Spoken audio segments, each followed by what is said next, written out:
Assalamualaikum warahmatullahi wabarakatuh. Saya Tri Anissa dengan NIM 20591192 akan menjelaskan tentang bimbingan dan konseling pola 17+. Apa sih yang dimaksud dengan bimbingan dan konseling pola 17+? Bimbingan dan konseling pola 17+ adalah pemberian bantuan kepada peserta didik melalui 6 bidang bimbingan, 9 layanan, dan 6 layanan pendukung yang sesuai dengan norma yang berlaku. Kemudian tujuan bimbingan dan konseling pola 17+ terbagi menjadi dua. Yang pertama secara umum dan yang kedua secara khusus. Yang pertama secara umum adalah untuk memberikan bantuan kepada peserta didik untuk mengenal minat, bakat, dan kemampuannya, serta memilih dan menyesuaikan diri dengan kesempatan belajar dan merencanakan karir yang sesuai dengan tuntutan kerja. Kemudian yang kedua, secara khusus adalah untuk membantu peserta didik agar dapat mencapai tujuan-tujuan yang meliputi aspek pribadi, sosial, belajar, dan karir. Kemudian, fungsi bimbingan dan konseling pola 17+ terbagi menjadi 8. Yang pertama adalah fungsi pemahaman, yaitu fungsi yang menghasilkan pemahaman peserta didik tentang diri dan lingkungan. Yang kedua, fungsi pencegahan, yaitu fungsi yang berupaya untuk mencegah peserta didik untuk menemui permasalahan yang mungkin dapat mengganggu, menghambat, atau menimbulkan kesulitan dalam proses perkembangannya.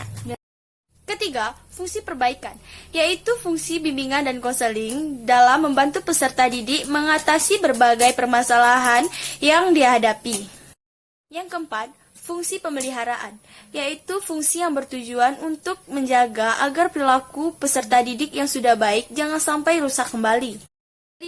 Fungsi pengembangan, yaitu fungsi dalam mengembangkan potensi dan kekuatan yang dimiliki oleh peserta didik.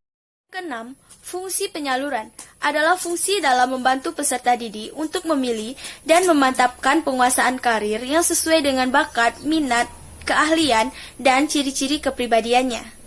7. Fungsi penyesuaian adalah fungsi dalam membantu peserta didik untuk menemukan penyesuaian diri dan perkembangannya secara optimal. Kedelapan, fungsi adaptasi adalah fungsi dalam membantu staf sekolah untuk mengadaptasikan program pengajaran dengan minat, kemampuan, serta kebutuhan peserta didik. Kemudian layanan dan strategi terbagi menjadi 9. Yang pertama, layanan orientasi adalah layanan yang tertuju pada peserta didik baru guna memberikan pemahaman dan penyesuaian diri terhadap lingkungan baru yang dimasuki. Kedua, layanan informasi, yaitu layanan yang bertujuan membekali peserta didik dengan berbagai macam hal pengetahuan dan pemahaman tentang hal yang berguna mengenali diri, merencanakan dan mengembangkan pola kehidupan peserta didik, anggota keluarga, dan anggota masyarakat. Layanan penempatan dan penyaluran, yaitu serangkaian kegiatan bimbingan dan konseling dalam membantu peserta didik agar dapat menempatkan atau menyalurkan dirinya dalam program sekolah, kegiatan belajar, penjurusan, belajar, kelompok, pilihan pekerjaan, dan lain-lain. Yang keempat, layanan pembelajaran, yaitu layanan yang memungkinkan peserta didik untuk mengembangkan sikap dan kebiasaan belajar yang baik, materi belajar yang cocok dengan kecepatan dan kesulitan belajarnya, serta berbagai aspek tujuan dan kegiatan lainnya yang berguna untuk kehidupannya. Layanan konseling perorangan, yaitu layanan yang memungkinkan peserta didik memperoleh pelayanan secara pribadi melalui tatap muka dengan guru, pembimbing atau konselor dalam rangka pembahasan dan pengentasan masalah yang dihadapi oleh peserta didik. 6. Layanan bimbingan kelompok, yaitu layanan bimbingan dan konseling yang memungkinkan sejumlah peserta didik secara bersama-sama melalui dinamika kelompok memperoleh berbagai bahan dari narasumber tertentu. 7.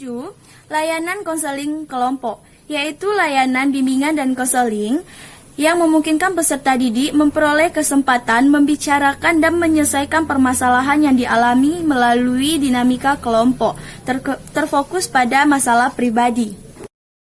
Layanan konsultasi, yaitu layanan bimbingan dan konseling yang diberikan kepada seseorang untuk memperoleh wawasan, pemahaman, dan cara-cara yang perlu dilakukan atau dilaksanakan dalam menangani atau membantu pihak lain.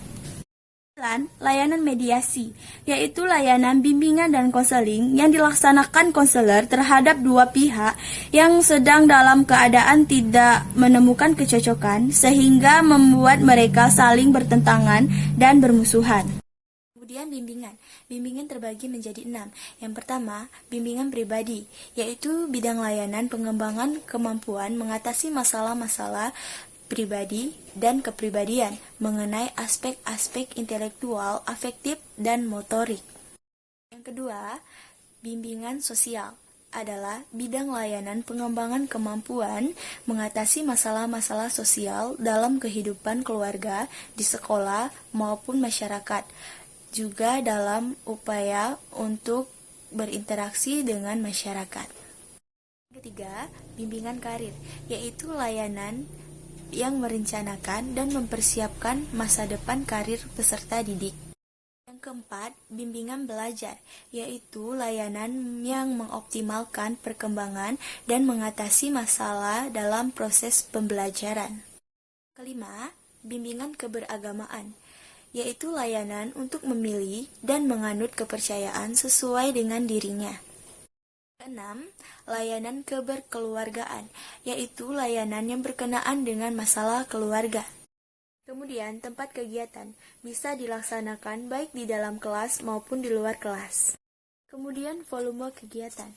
Yang pertama, layanan orientasi 4-6%. Kedua, layanan informasi 10-12%.